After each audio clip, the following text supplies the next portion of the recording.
Sejam bem-vindos a mais um episódio do Contra o Vento Podcast, onde nós conversamos com nômades, emigrantes, empreendedores e investidores internacionais para ajudar você a viver uma vida sem fronteiras. Meu nome é Francisco Lickfay, seu host de hoje, falando diretamente pela terceira vez de Bucaramanga, Colômbia. E hoje, como co-host, temos o nosso querido Rafael Lima. Rafa, como que você está? Tá falando de onde? Tudo bem, agora um pouco menos corrido pós-eleições. Estamos de vinha de São Paulo, como sempre, mas talvez por não muito tempo. Vamos ver. Por viagens ou por mudança? Vai ficar no ar. Vamos ver. Bom, as nossas convidadas de hoje, temos mais de uma dessa vez, são a Malu Ossowski e a Andressa Bordão. Ambas brasileiras, nômades, especialistas em carreira internacional, já moraram e estudaram em diversos países pelo mundo. Hoje são empresárias e cofundadoras da Turney, onde já ajudaram mais de 500 brasileiros a embarcarem para oportunidades em mais de 20 países nas mais variadas áreas. Malu, Andressa, prazer ter vocês aqui hoje. Como que vocês estão? Estão falando de onde? Prazer é nosso, tudo bem com vocês? Tudo certinho. Estou falando da Irlanda, do interior da Irlanda, Galway. Prazer, obrigada pelo convite, pessoal, da gente estar aqui. Eu estou falando de Roma, na Itália. Dá para ver que o sol aqui está um dia bem bonito aqui hoje. A câmera bem iluminada para quem está vendo no YouTube. Bom, gente, só na descrição aqui de vocês já tem bastante coisa que eu gostaria assim, de começar para essa conversa, mas eu queria ouvir um pouquinho antes assim, de vocês. Vocês estão, obviamente, agora na Europa, moram na Europa. Eu queria ouvir de vocês assim, como que começou a jornada, de onde vocês são no Brasil, como que vocês começaram assim, essa vida de morar fora e tudo mais. Foi estudando, foi intercâmbio, foi trabalho? Como é que começou assim, para cada um de vocês? Quem começa? Começa? Ela começou antes de mim, então começa aí a história, Malu. Então vamos embora. Cara, eu acho que quando a gente fala sobre morar fora, você tem dois caminhos, né? Ou você vai morar fora porque você tem um sonho muito grande, ou muitas vezes você tem uma dor muito grande que te move e que te faz morar fora, né? No meu caso, eu tinha um sonho, mas eu acho que o que muito mais me moveu foi a dor de morar no Brasil. Então, eu cresci numa cidade muito pequena, aí fui trabalhar numa cidade grande, porque a cidade onde eu morava era muito violenta, tinha muitos assaltos, a gente perdeu tudo muitas vezes.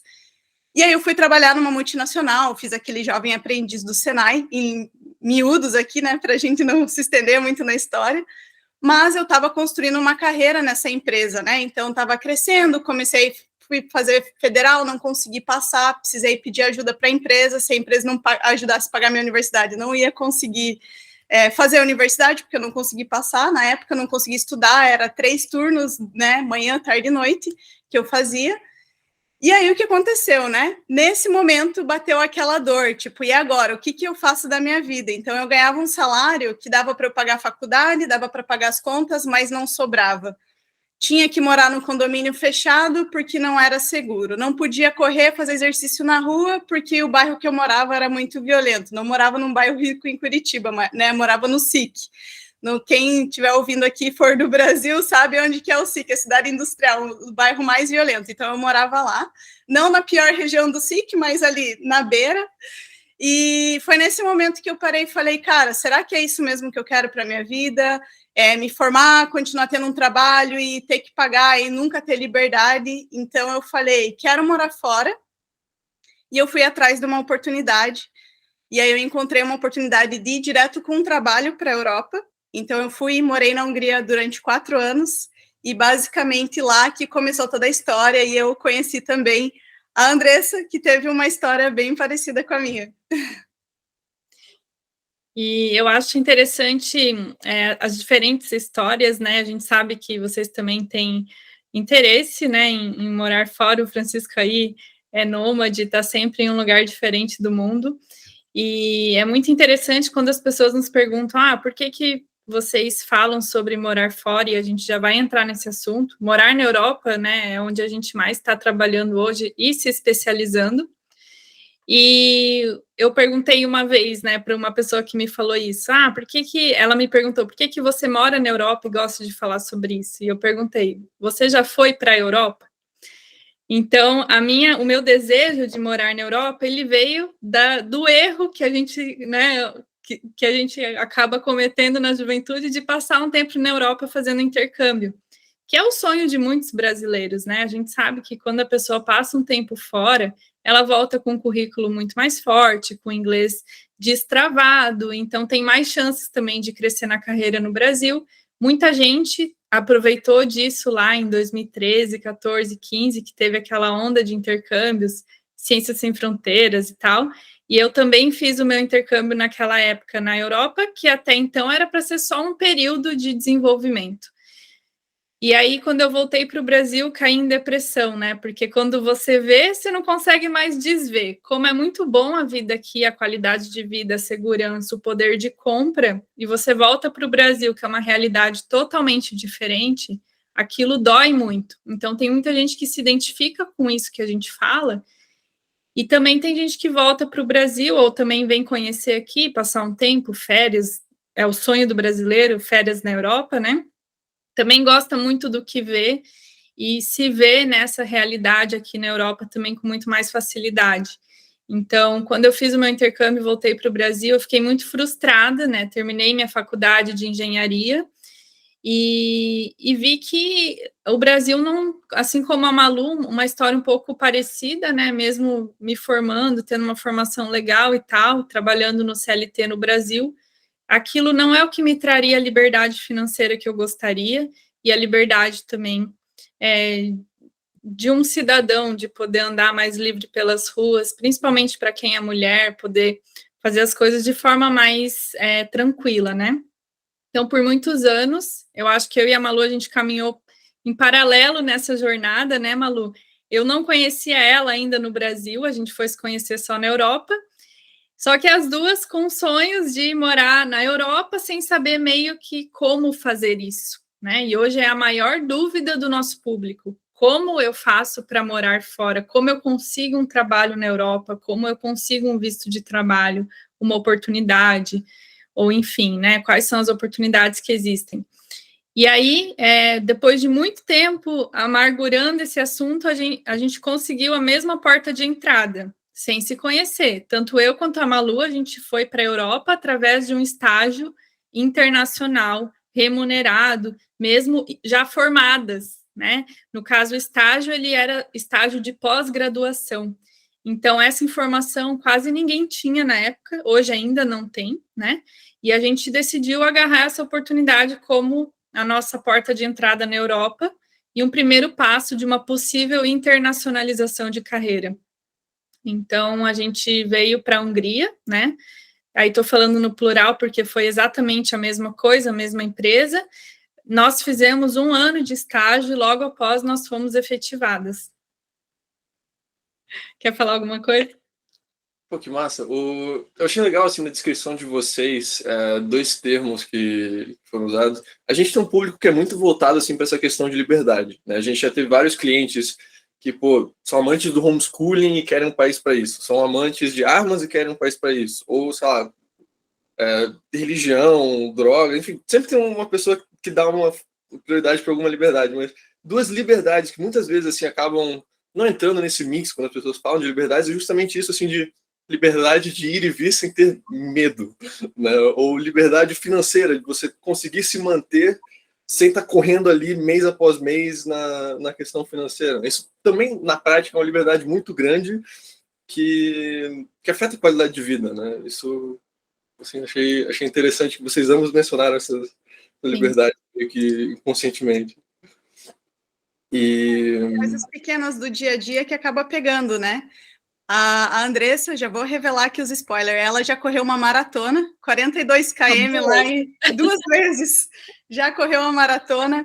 Imagina, cara, você treinar para uma maratona no Brasil. É muito difícil, porque mulher, né, sozinha, vai lá pegar 30 km sozinha, é muito perigoso. Então, eu também gosto de correr, não corri uma maratona igual a Andressa, Mas são essas pequenas coisas, né? Você ir no mercado e levar o celular. Então, é o tipo de preocupação que a gente já não tem mais, porque realmente aqui é extremamente seguro. E para a mulher, eu acho que pega mais do que para homem ainda, né? Que homem é grande ali, enfrenta os caras. A gente ali, o cara dá um tapa e derruba a gente no chão, né? É um pouco grande também. Do nosso acho, podcast que a gente teve com o doutor Marcos no Canadá, ele falou, cara, aqui eu consigo baixar a guarda. Sabe? Eu não preciso estar atento a tudo que está acontecendo do meu lado o tempo inteiro. Eu sinto isso muito, porque assim, eu tenho treinamento em defesa pessoal, eu já dei esse treinamento, então assim, e por, né, o teu tamanho que eu tenho, especialmente quando eu tô indo das redes sociais e tudo mais, especialmente quando eu tô em ambientes estranhos, eu sempre tô, tipo, prestando atenção, porque pode ser vítima de crime comum ou pode ser algum maluco, alguma coisa assim. E quando eu vou para a Europa é só... Esquece. Só que é engraçado porque eu levo uns dias. Sempre que eu vou, eu levo uns dias. Eu tô, tipo, no dia 3 ou 4, eu tô ainda... Não, mas será que eu vou... Eu falo, tá em Tallinn, para. Uhum. Sabe, você precisa desligar isso na sua cabeça. É um negócio, assim... E daí sempre depois da primeira semana eu penso, eu vou voltar e morrer. Eu vou voltar, esquecer de ligar isso e morrer. E tem muitas pessoas que quando se mudam para cá, até a gente levou um tempo, assim, meses, até você ficar tranquila com a bolsa aqui na lateral, né? Então são esses detalhes, assim, que só o brasileiro ou quem vem de países perigosos sabe o que é, né? Você tem que estar em estado de alerta o tempo inteiro. Eu tenho uma história de um conhecido meu, conheci ele lá em Tallinn, que ele se mudou para lá com um filho pequeno e tal, né? E... Tallinn, Estônia. E aí, na hora, vamos pra escola, tal, beleza, e daí pegou uma moda lá no país dos moleques, todo mundo ter patinete. Aí tá, o filho dele queria ter um patinete também, aí ele foi lá, como todo brasileiro, comprou o patinete, também uma corrente para aprender. E ensinou o filho, tal, como fazer e tal. E aí ele foi no primeiro dia com o filho, tal, o que já é um pouco esquisito, geralmente você só deixa o moleque ir pra escola mesmo, você não vai junto com ele. Coisas de segurança, né, mas ele foi lá, ensinou como prende e tal, e daí ele observou que todos os moleques chegavam com o patinete, só jogavam os patinetes numa pilha, e fim, e depois no fim da aula eles pegavam o patinete de volta da pilha, e aí deu uma semana disso, e pelo jeito o filho dele continuou prendendo o patinete, e a professora, cara, isso eu achei o ápice do ridículo, a professora chamou ele, pai, na escola, ele ficou tipo, o que você fez, moleque?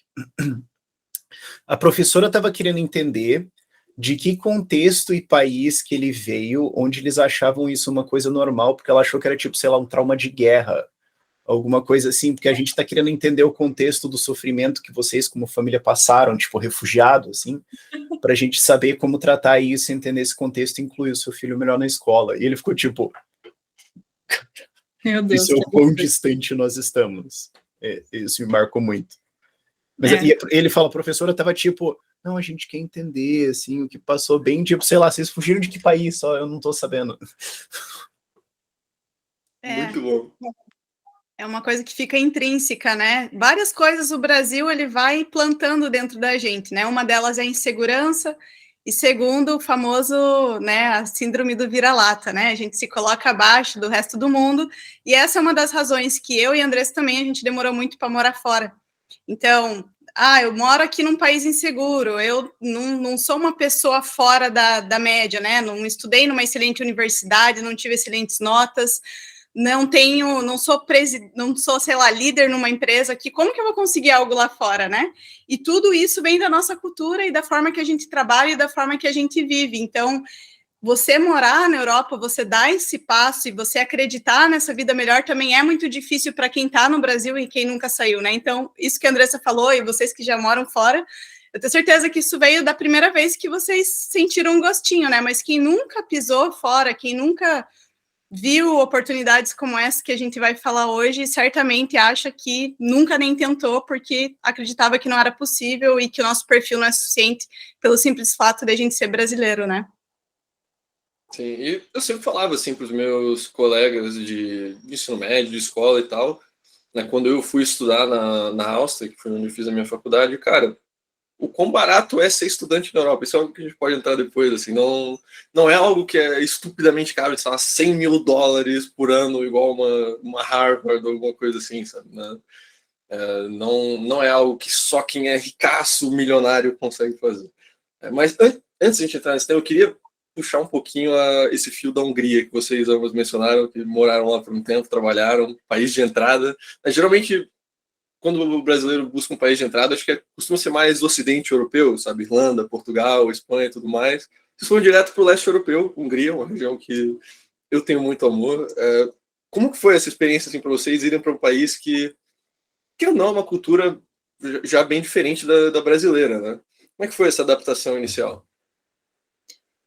Eu, no caso, já conheci a Hungria de passear, né, Budapeste, e é uma das capitais mais maravilhosas da Europa, assim, você gosta muito, eu também gosto muito, e para mim, até hoje, foi o país, assim, que eu mais gostei de morar, que eu já morei lá, eu morei na Alemanha, na Inglaterra, e hoje eu moro aqui na Irlanda, né, então, de todos os países, a Hungria foi o que eu mais gostei, por várias questões, né? Primeiro, a beleza, a segurança, o baixo custo, o clima é muito bom. E por eu já ter conhecido e já conhecer pessoas que moravam lá, isso facilitou muito, né? Mas fato é que na Hungria não é o destino preferido hoje, né? Eu acho que está melhorando, as pessoas estão tendo mais acesso a entender sobre as oportunidades nos países do leste. Mas é uma comunidade de brasileiros muito fortalecida, né? E é um brasileiro com uma característica um pouco diferente, né? Que vai para a Hungria, porque não é aquele brasileiro que muitas vezes busca ir de forma ilegal, como, por exemplo, é em Portugal, o que gera uma discrepância muito grande, né? Em Portugal tem dois tipos de brasileiros, os que vão de forma legal, com visto de estudos ou trabalho, ou procura de trabalho, e tem os brasileiros que vão de forma ilegal, que é o que a gente não recomenda de jeito nenhum. E, por sua vez, esses brasileiros que vão de forma ilegal para Portugal, para Alemanha, para outros países, por serem países mais conhecidos, né, eles têm experiências ruins, porque quando você está lá de forma ilegal, lógico que você acaba se sujeitando ao que o país pode oferecer para quem está lá de forma ilegal.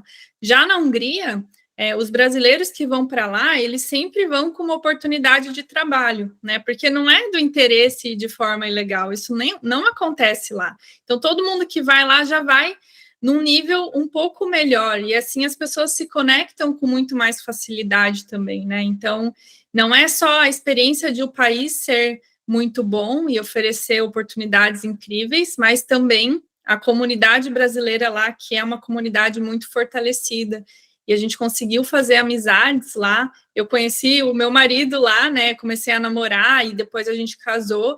E hoje eu vejo que não é algo tão comum que acontece em outros países, porque as pessoas têm características e objetivos e, enfim, tudo mais diferente, né? Então, a Hungria é um país muito fácil de se adaptar. Você ficou lá um tempo, né, Francisco? Você viu que leva pouco tempo para você se adaptar a Budapeste, porque o transporte é muito fácil, tudo é feito para funcionar lá, tudo é muito rápido, as coisas são bonitas, então tem bastante informação também sobre o que fazer na internet, como lidar com a moeda, que é um pouco diferente e tal, mas não existe grandes dificuldades em se adaptar lá, a não ser o idioma, né? Que o idioma daí é outros 500. Mas por ser um idioma também que já está um pouco morto, né? Lá na própria Hungria, os húngaros já entendem, né? Que não é como na Alemanha, por exemplo, que todo mundo tem essa pressão de falar o alemão. Na Hungria, é difícil alguém ter essa pressão de falar o húngaro. Nas empresas, tudo é feito em inglês. Então, existe essa pressão diminuída, assim, por ter que falar o idioma. Só com o inglês lá dá para se virar super bem, né? Eita, acho que o Rafa fechou a aba sem querer. Mas é um ponto, né? Esses países, de forma geral, acho que no leste europeu, que tem uma população pequena e tem uma capital já mais globalizada, você consegue se virar no inglês muito bem, assim, numa Praga, numa Budapeste, numa Tallinn, etc. A Alemanha é um país de, sei lá, 80 milhões de habitantes, alguma coisa assim.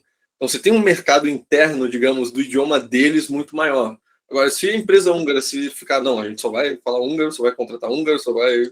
Coisas, nós temos um mercadinho pequeno perto de todas as oportunidades da União Europeia. Então faz sentido que a nível corporativo tenha esse nível de inglês também. E o legal é que muitas grandes empresas estão indo para o leste, por isso também que tem muitas oportunidades lá, né? A gente estava falando de Tallinn, Budapeste, até outras cidades, outros países ali ao redor, tem muita oportunidade para brasileiros. E as pessoas realmente não ficam sabendo por causa disso, né? Vai lá, é Espanha, é Portugal, é Alemanha, um país nórdico e acabou a pesquisa, né? E às vezes a pessoa até tenta um país nórdico de cara, aplica no LinkedIn, leva não e fala, ixi, não tem oportunidade para mim na Europa. Mas as pessoas esquecem de olhar para esses países, que é onde estão as grandes empresas, né? Porque esses países têm um benefício fiscal muito grande para as empresas. Por isso que muitas estão migrando para esses países, né?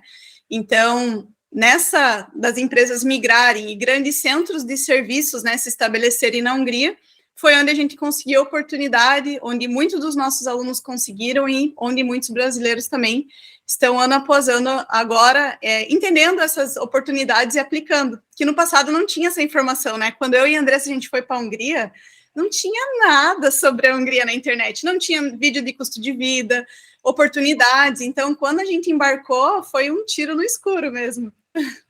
Era só mato, basicamente.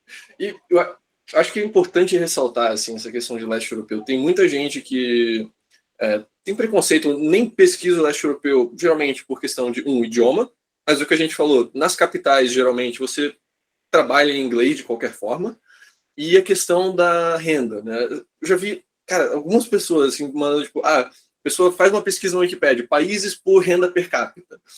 Aí vê, não, Suécia está lá em cima, Reino Unido está lá em cima, Hungria está lá embaixo. Então eu vou para o país que paga melhor. O que, assim, é uma lógica que até faz sentido. Mas a gente já teve, assim, aqui no podcast, inclusive, o podcast com o JP lá da República Tcheca, ele trabalhava na Alemanha como desenvolvedor para uma empresa de tecnologia em Berlim, se mudou para Praga, estava ganhando menos, assim, recebeu um pay cut, aceitou, mas no final do mês sobrava mais, porque o custo de vida dele era muito mais baixo, e o imposto dele foi cortado pela metade.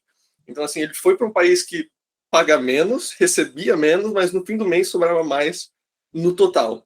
Então, assim, se tem mais oportunidades surgindo no leste europeu, como vocês mencionaram, acho que vale a pena bastante as pessoas darem uma olhada e não descartarem esses países só porque o idioma é esquisito ou porque, não, ali não paga tão bem.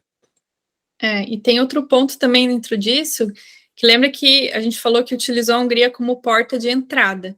Então, para quem está ouvindo o podcast que tem essa vontade de morar na Europa, em definitivo, se fixar, né, construir carreira, depois aplicar para um passaporte europeu, o que também é possível depois de, geralmente, 5 anos de residência, é muito importante pensar num plano estratégico, porque você conseguir essa oportunidade ainda no Brasil, num país que é muito concorrido, por exemplo, Alemanha, Bélgica, Holanda, França, onde estão os maiores salários, a probabilidade é menor, porque não é só você no Brasil buscando, são os próprios europeus, né? Por exemplo, o português que quer sair de Portugal, está indo para a Alemanha, está indo para a Suíça, está indo lá para o Reino Unido, que é onde as pessoas vislumbram muito, né?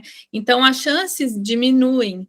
E o que a gente gosta muito de trazer para dentro o conceito na nossa metodologia dentro da nossa empresa, que ajuda os brasileiros a montar esse plano estratégico, é de ter um país de porta de entrada para quebrar a barreira geográfica, porque é muito mais fácil você conseguir uma oportunidade para um país melhor, ganhar melhor, né? Quando você já está na Europa, no leste europeu, ou na própria Estônia, do que você estar ainda no Brasil, aplicando direto para a Alemanha. Então, eu fiz esse caminho lógico, né? Eu vim do Brasil para a Hungria, e na Hungria eu comecei a aplicar para as vagas da Alemanha. E aí eu fui para a Alemanha com uma oportunidade de trabalho que eu nunca conseguiria direto do Brasil, mesmo já sendo formada em engenharia, com pós-graduação, com inglês avançado, eu não conseguiria isso, porque existe um receio dos recrutadores de trazer uma pessoa direto do Brasil, né? Então, claro que tem essa chance, depende muito da área, né? Se são áreas de TI ou critical skills, que a gente chama, que faz parte do Shortage Occupation List, aí sim as chances aumentam, porque eles não conseguem achar profissionais aqui no mercado europeu. Agora, se for um profissional de uma área mais abrangente, é muito mais estratégico você vir para um país ganhando menos no início, talvez com uma oportunidade de estágio, ou mesmo com uma vaga mais entry level, que a gente chama, que é o pedágio que você paga para vir para a Europa. Depois você vai para um país melhor, ganhando mais, uma situação muito melhor. E não demora muito tempo, que daí tem gente que fala, mas aí eu vou ficar 3 anos lá na Hungria ganhando pouco. É muito rápido, né? Com menos de 1 ano você já pode fazer essa movimentação, porque existem muitas oportunidades hoje na Europa, eles estão com muita dificuldade de achar profissionais no mercado.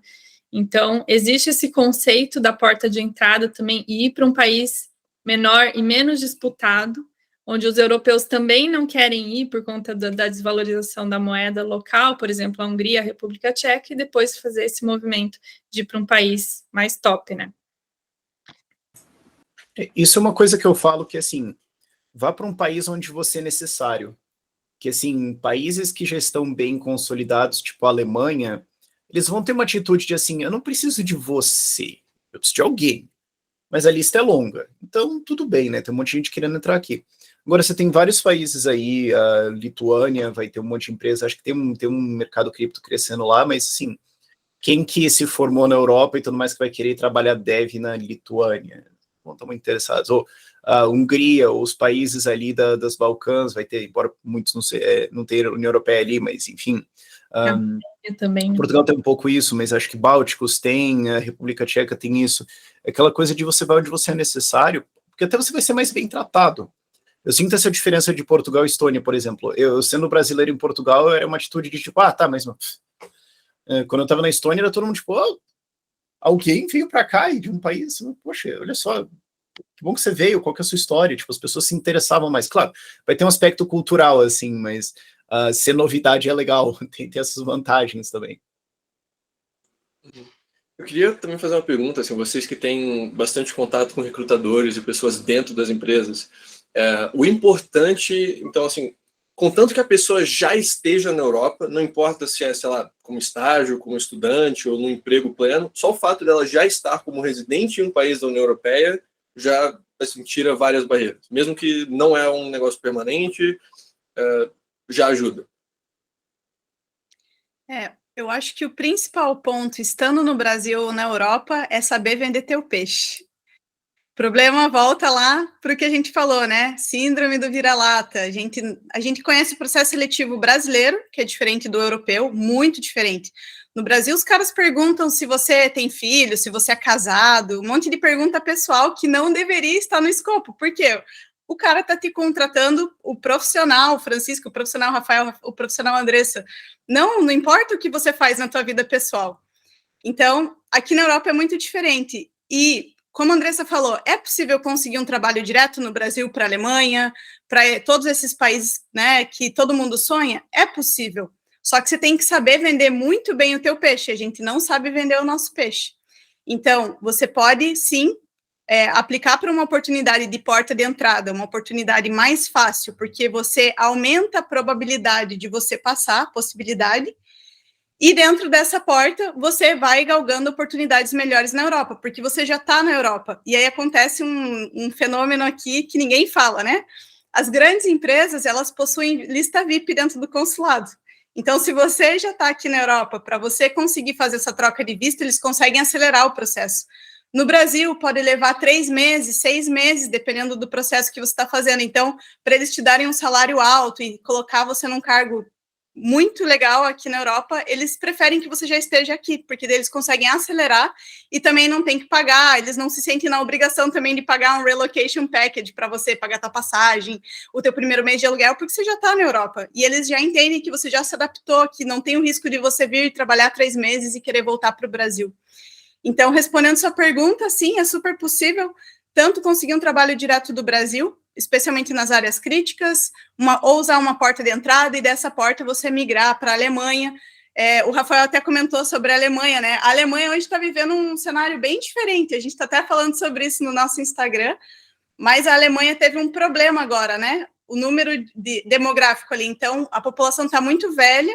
Saiu até uma notícia esses dias que eles estão contratando 45, 60 anos nas empresas, o que no Brasil não acontece, né? Depois de 40 anos, os caras já não querem te contratar.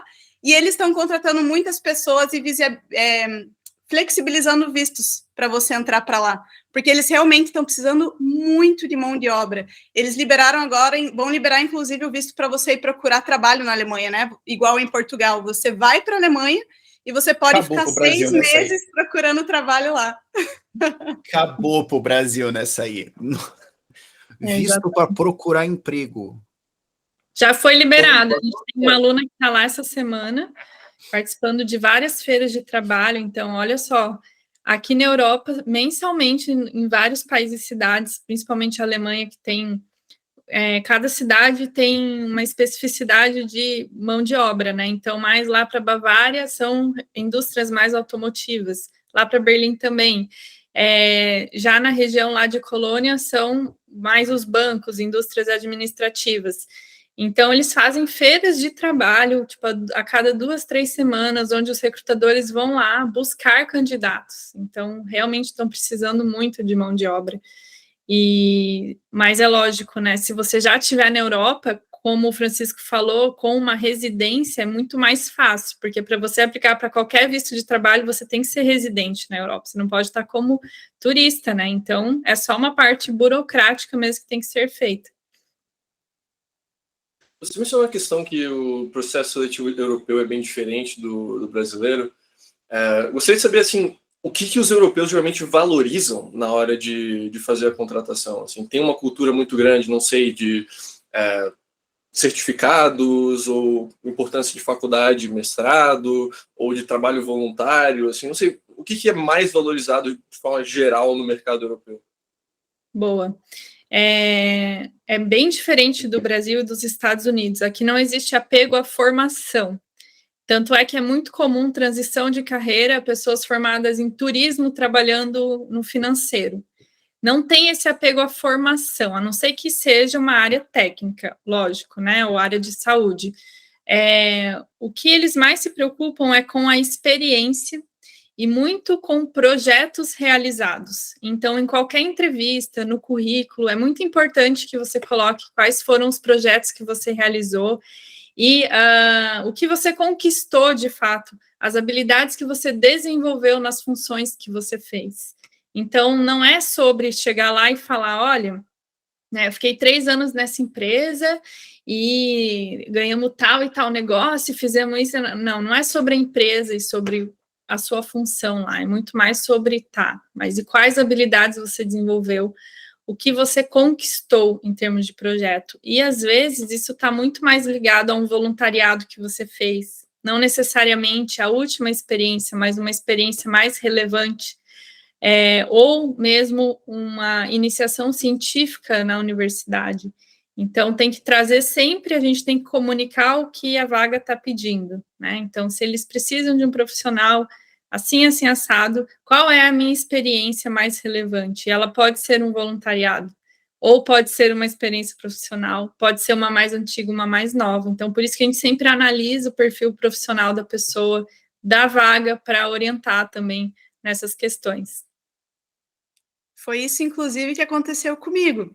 No Brasil, né? Eu fazia engenharia de produção, estava no 4º ano, trabalhava com engenharia mecânica, ele fazia parte diesel ali, injetor diesel e motor, e eu fui trabalhar no financeiro na Hungria, numa área que eu nunca tinha trabalhado na minha vida. E como que eu fiz isso? Através disso que a Andressa falou. Eu falei, cara, eu aplicava para vagas na minha área, não conseguia. Aí vai dentro daquilo que a gente falou, né? O que o mercado está comprando? O que o mercado está precisando? Pô, só tem vaga no financeiro, eu vou ter que aplicar para essa jossa do financeiro. Como é que eu vou fazer?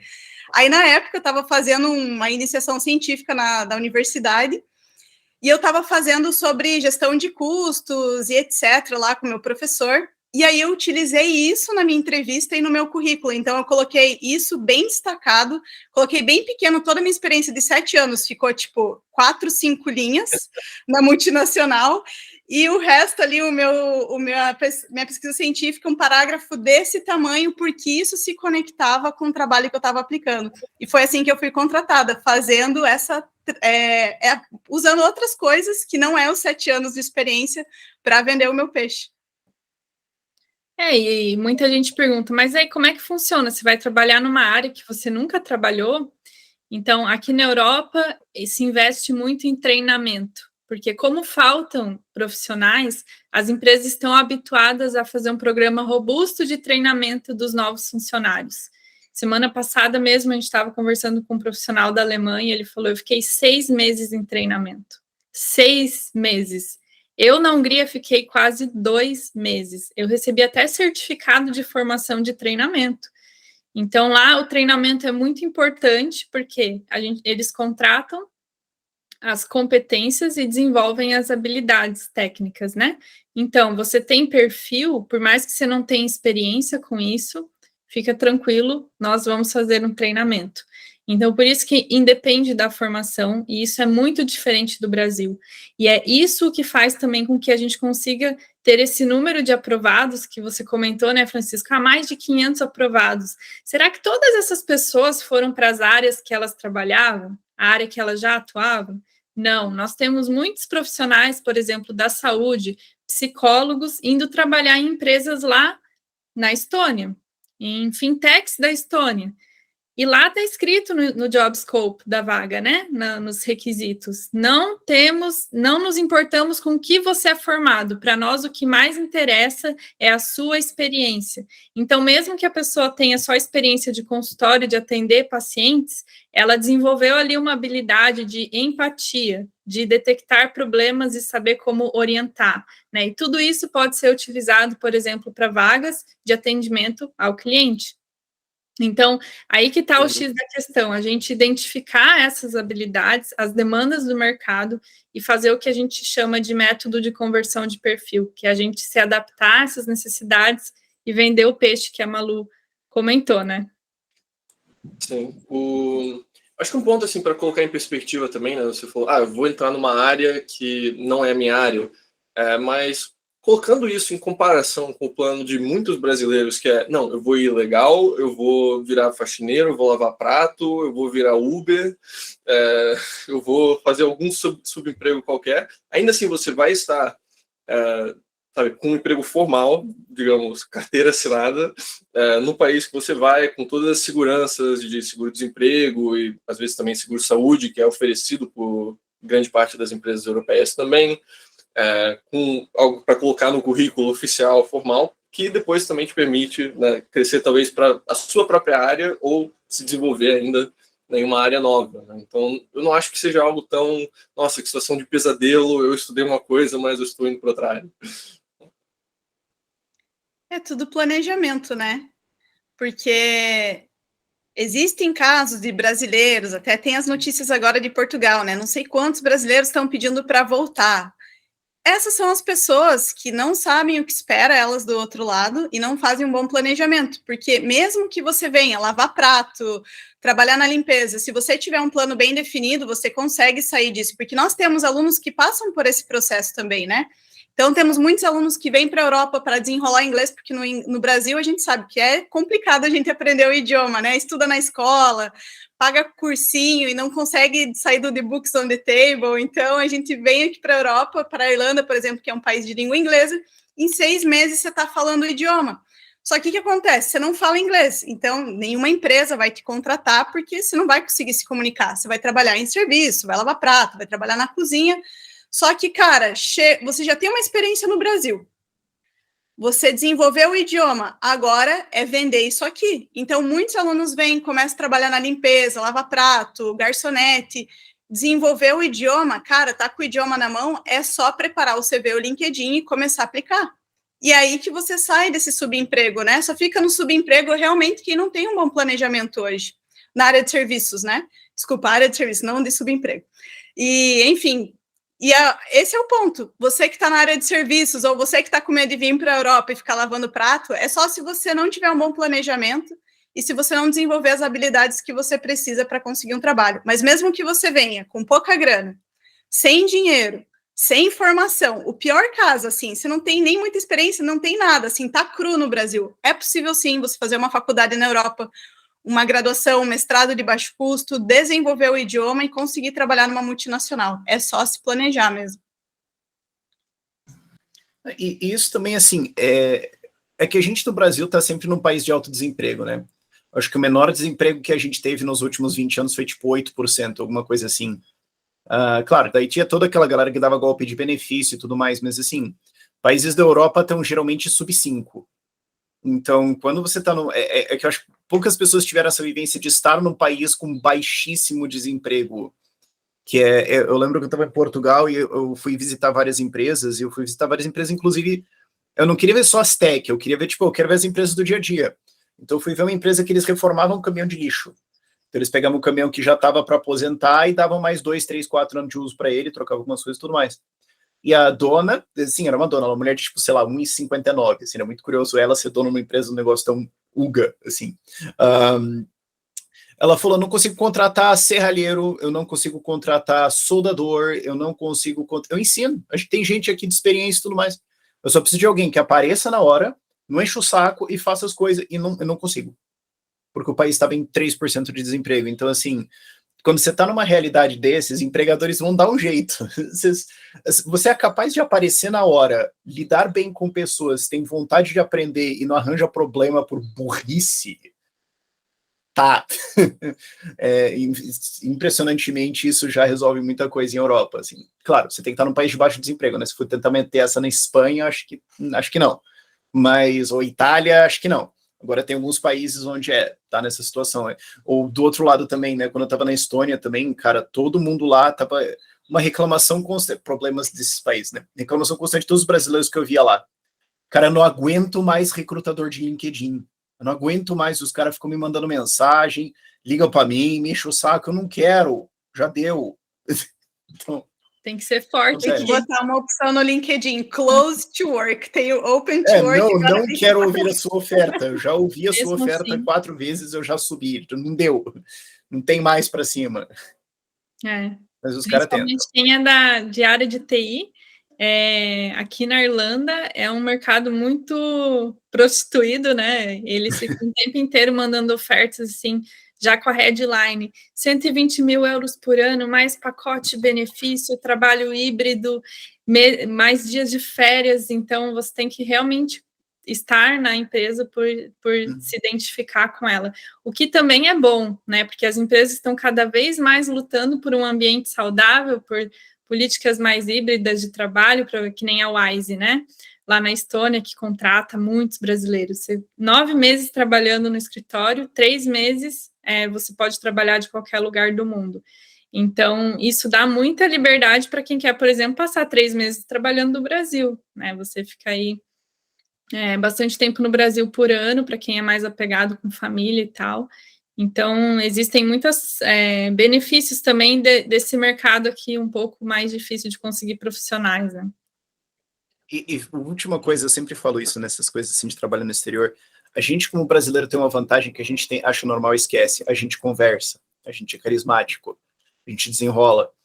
Eu conheci uma empresa em Portugal que o cara falou, olha, ele vendia telas touchscreen, então para qualquer coisa assim, ele falou, ó, eu tenho engenheiros de todos os países, eu tenho consultores de todo o meu departamento de marketing e vendas, todo, por definição, é brasileiros. Eu não contrato alguém para marketing ou vendas que não seja brasileiro, porque vocês viram amigo de todo mundo. Eu coloco o português para vender, ele liga para o cara e pergunta, você quer comprar? Não, desculpa. Pô, que é isso? Então, assim, qualquer coisa que envolve atender gente, interagir com gente, vendas, etc., nós, de sangue, temos uma vantagem competitiva. Então, fica a ideia. E assim, eu sou curitibano e ainda assim eu tinha essa marcada vantagem lá. Carioca, então, meu Deus do céu. Somos dois. Mas não é só essa vantagem, né? Nós temos contato com vários recrutadores aqui e eles falam que preferem contratar brasileiros, até os europeus, quando abre o processo seletivo, deixa abaixo, mas a gente prefere brasileiros, porque além do nosso jeito mais cativante e tal, a gente work hard, né? A gente trabalha muito mais que o próprio europeu. A gente é acostumado a fazer jornada dupla no Brasil, né? Trabalhar e estudar ao mesmo tempo. O europeu começa a trabalhar depois de formado já, né? Às vezes faz um estágio ali. Depois de anos de intercâmbio, de ano sabático. Me descobrindo na Austrália e depois vem para trabalhar. Exato, e a gente tem que se virar nos 30 desde muito cedo, é por isso que, às vezes, a gente com 28, 29 anos já tem lá 10 anos de experiência, e isso faz com que a gente fique à frente também do europeu aqui, né? E às vezes é por isso que eles não gostam.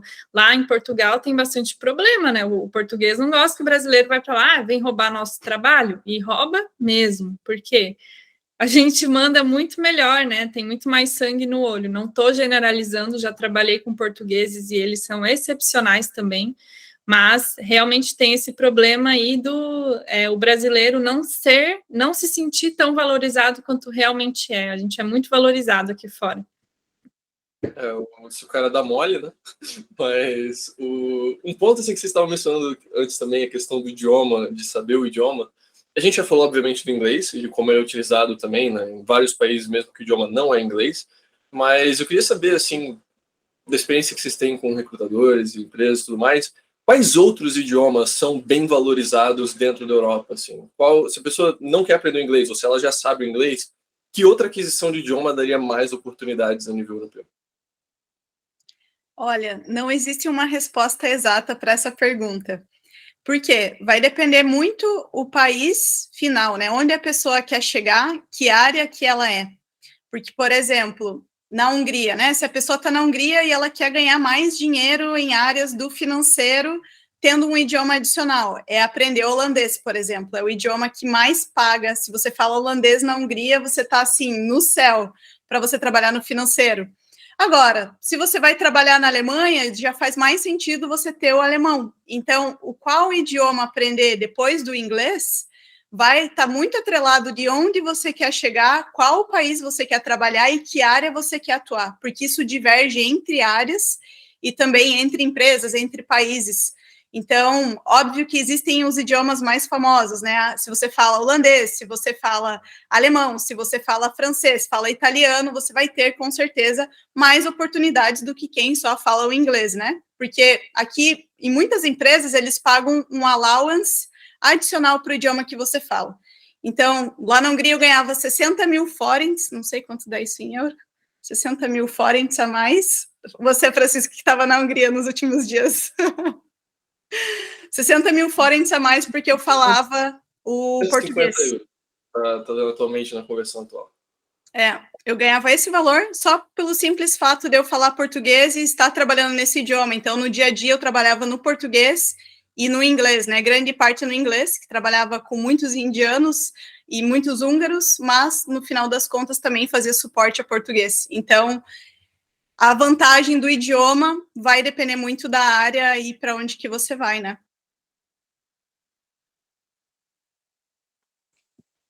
Faz sentido. E vocês também tinham mencionado a questão de estudar, né? De se ainda não tem tal qualificação, tudo mais, dá para estudar. Acho que é um bom ponto para a gente começar a entrar no tema de estudos da Europa, né? De universidade, graduação e tudo mais. Muita gente que tem interesse de estudar na Europa geralmente está pensando assim, intercâmbio de inglês, vou ficar alguns meses e depois eu volto. Mas e para quem quer realmente fazer uma graduação, fazer um mestrado, fazer uma pós, alguma coisa assim? Como que está o panorama na universidade atualmente, assim, na Europa atualmente, de custos, de países que têm sido mais atrativos? O que vocês diriam em relação a isso? Existem algumas formas de estudar aqui na Europa, e o que as pessoas mais conhecem é as formas gratuitas, né, para estudar em universidades públicas, mas aí envolve um processo mais complexo de aprovação, de aplicação e aprovação, exame de proficiência. Então, por exemplo, na Alemanha, o estudo é gratuito, mas para você aplicar através do DAAD é um pouco mais complexo, tem que se preparar, leva tempo, eles avaliam a grade curricular, a nota, né, que você teve da universidade ou do ensino médio, se for caso de graduação. E o que muita gente não sabe é que é possível estudar na Europa em universidades particulares que não são tão caras quanto a gente acha, né? Porque nos Estados Unidos tem a cultura de ser extremamente caro, no Reino Unido também é extremamente caro estudar, no próprio Brasil também é muito caro estudar, mas aqui o ensino é muito mais barato. Então, a gente chama de mestrados ou graduação de baixo custo, por exemplo, onde lá em Portugal é possível fazer um mestrado por 1.000 euros por ano. E ainda parcela em 10 vezes. Na Espanha, 800 euros por ano. Na própria Alemanha, é um pouco mais caro, mas eles também flexibilizam o pagamento para que você comece a pagar depois que chegue, quando já está trabalhando, porque o visto de estudos permite você trabalhar 24 horas por semana. Lá em Portugal, existe o Estatuto do Trabalhador Estudante. Caso você tenha um visto de estudante e consiga um trabalho full-time, né, um período integral numa empresa, as tuas faltas são abonadas e você pode só fazer as provas. Então, essas informações as pessoas não têm, e a gente conseguiu compilar tudo isso depois de entrevistar os brasileiros que foram lá desbravar esse mundo, né? Então, hoje a gente tem uma lista, por exemplo, de universidades em Portugal, de baixo custo, mestrado, graduação, mesmo estudante internacional, tem o valor aí mais reduzido, porque tem acordo CPLP, que é o acordo entre países falantes da língua portuguesa, que todo mundo que vai estudar no Brasil ou que vem estudar do Brasil em Portugal tem 50% de desconto. Então, tem vários benefícios aí para conseguir hoje estudar na Europa. Hoje, os melhores países mais baratos, né, eu diria, para estudar é Portugal, Espanha. Estamos descobrindo um caminho na Alemanha também. E eu acho que é isso, né, Malu? Tem mais algum outro país? E um país que viabiliza muito, mas é por bolsas de estudos, mas nada Harvard, nada assim, qualquer um, né? Basicamente passaria para a Hungria também, né? Então tem países do leste que viabilizam a entrada de brasileiros, né? Que daí, no caso, você não precisa pagar nada por isso e não é muito concorrido. Inclusive, agora não sobra mais, mas nos 2 últimos anos, eu com a Andressa, a gente ficava alertando, né, Andressa? Galera, aproveita, entra nessa bolsa, porque sobravam vagas. Eu lembro que o primeiro ano que eu soube dessa bolsa, sobraram 100 bolsas para brasileiros, e tem, inclusive, medicina, todo ano o edital muda. Imagina, para você estudar medicina gratuito e ainda recebe um auxílio, assim, para você comer e tudo, você pode morar na universidade se você quiser, ou alugar um lugar se você tiver mais grana, para você estudar aqui fora, sem pagar nada, e você pode fazer um part-time enquanto você estuda. Isso que é o legal também. Muita gente fala, nossa, mas como que eu vou estudar na Europa? Não vou trabalhar, eu não vou poder sobreviver, né? Você pode trabalhar, né, na Espanha 30 horas, em Portugal 24 horas, e você pode ainda trabalhar as 40 horas, que é isso que a Andressa falou. Muitas universidades falam, tem essa questão, na Itália também tem isso, né? Aluno não frequentante, então você pode se declarar um aluno não frequentante, trabalhar 40 horas legalmente e só ir para fazer as provas, e você se forma igual todo mundo e não precisa assistir aula. E ninguém fica sabendo disso, né? E por 1.000 euros, 800 euros por ano, que sai mais barato que estudar no Brasil hoje. Por 300 e poucos reais, 300, 400 reais por mês, se fosse pegar como mensalidade. E assim, o pessoal não tem ideia, mas o custo de vida do estudante europeu é muito subsidiado, assim, em várias questões. Transporte público, geralmente, se você é estudante, é uma fração do custo que geralmente seria, ou às vezes metade, às vezes um terço, um quarto. Acomodação também, né? Você tem muito dessas coisas de alojamento de estudante, do Studentenheim na Alemanha, Áustria, etc. E você fica ali, eu quando estava morando na Áustria, o aluguel que eu pagava era menos da metade do que o que realmente se pagava para as pessoas que não são estudantes, né? Então você tem diminuição do custo em várias etapas do seu estilo de vida, mais potenciais de bolsa, além de bolsas assim, das próprias universidades, tem algumas bolsas, dependendo do país, para performance estudantil, por exemplo, se você tem notas muito boas, dependendo do país, tem bolsa também. E também tem, às vezes, bolsa para auxiliar pessoas de baixa renda, que dá para pegar. E a questão de emprego, trabalhar meio período, ou às vezes até período integral, né? Então, junta tudo isso, você consegue, de boa, se manter na Europa como estudante, mesmo que você assim, chegue sem ter um emprego, né? A questão é só ter algumas economias, claro, para se manter um tempo lá enquanto acha alguma coisa, mas é bem acessível. Sim. E eu lembrei da França também, que tem uma política na França que todo aluno que quer, toda pessoa que quer estudar na França, eles são obrigados a encontrar uma universidade para essa pessoa, né? E lá é bem barato, assim, tem algumas universidades que cobram aí 100 euros por semestre. É um processo um pouquinho mais difícil de aplicar, né, que vai envolver proficiência de idioma. Já esses mestrados e tal que eu citei de baixo custo não envolve, é só aplicação com carta de motivação e histórico escolar. Já na França é um pouco mais complexo, né, mas obrigatoriamente todo mundo que tem a intenção de estudar na França, eles são obrigados a encontrar uma oportunidade para aquela pessoa, e eles dão muito subsídio também, bolsas e, enfim, até cesta básica aí, eles dão para estudantes se precisar. Então, realmente, é algo que no Brasil é totalmente fora da órbita, a gente não imagina isso, porque a gente é muito acostumado a olhar para o sistema de estudo americano, né, que deixa lá uma vida, um rim, e, enfim, para pagar tudo aquilo, eu nem sei se o valor chega a retornar um dia do que se investe para estudar lá fora, e lá fora é muito valorizado, lá nos Estados Unidos é muito valorizado, né, essa questão de universidades caras e de nome. Aqui na Europa, tanto faz. Ninguém quer saber onde você estudou. Tem graduação, é o que importa. Às vezes, nem isso. Muitos alunos conseguem oportunidades sem graduação, só com a experiência e o idioma. O segredo... não, só ia complementar uma última parte disso, que eu acho que o segredo para você ter sucesso na Europa, e foi o segredo, né, nosso, é você olhar para onde todo mundo não está olhando. Porque para onde que todo mundo olha? Alemanha, Espanha, Harvard, não sei o quê. E aí, óbvio, você olha lá o que precisa para passar numa bolsa em Harvard, você fala, cara, jamais, esse negócio não é para mim, não tenho idioma, não tenho dinheiro, não tenho nada, né? Não sou zero para passar numa universidade aqui. E a gente passou a olhar para onde ninguém estava olhando, né? Hungria, ninguém olha até hoje, muita gente nem sabe que Hungria, Estônia existe, e lá tem muita oportunidade que vai levar, se você tem uma vida, né, um pouco ferrada igual eu tinha no Brasil, poxa, como estágio a minha vida já veio para cá, sabe? Eu morava no centro, pagava aluguel, pagava tudo com o meu salário de estágio, então pare de olhar para onde todo mundo está olhando.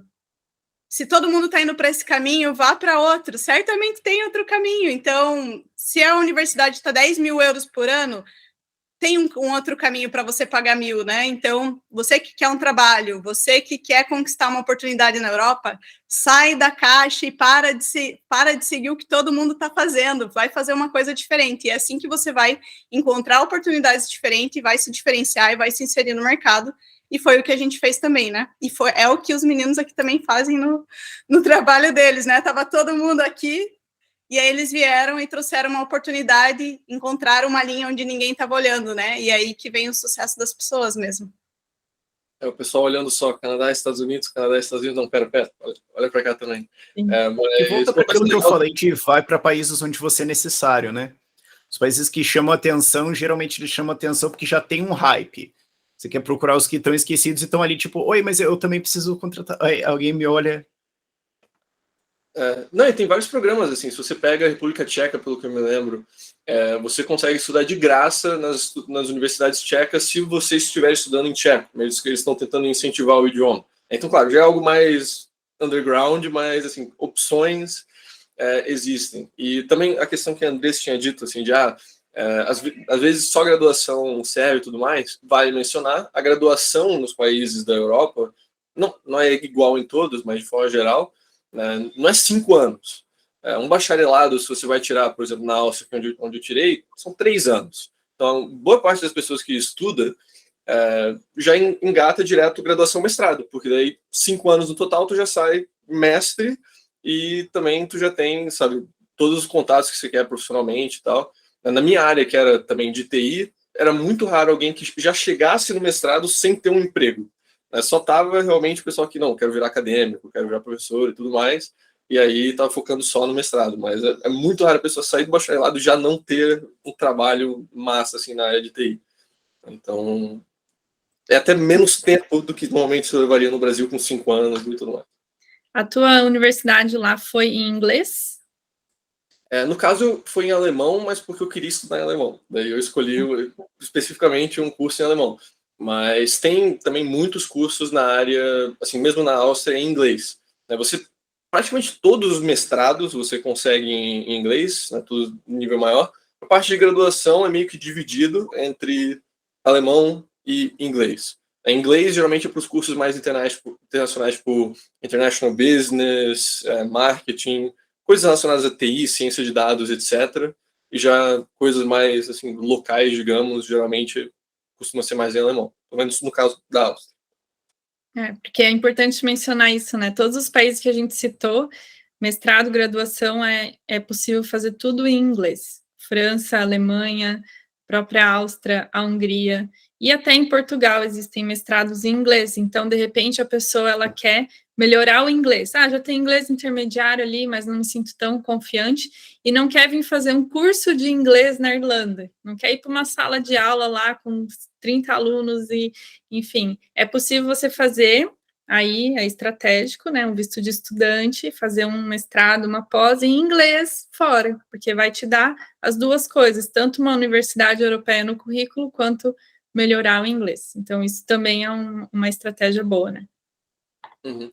E a pessoa pode pensar, mas eu vou aprender inglês em Portugal, vou aprender inglês na Hungria. Vai, o europeu fala inglês, cara.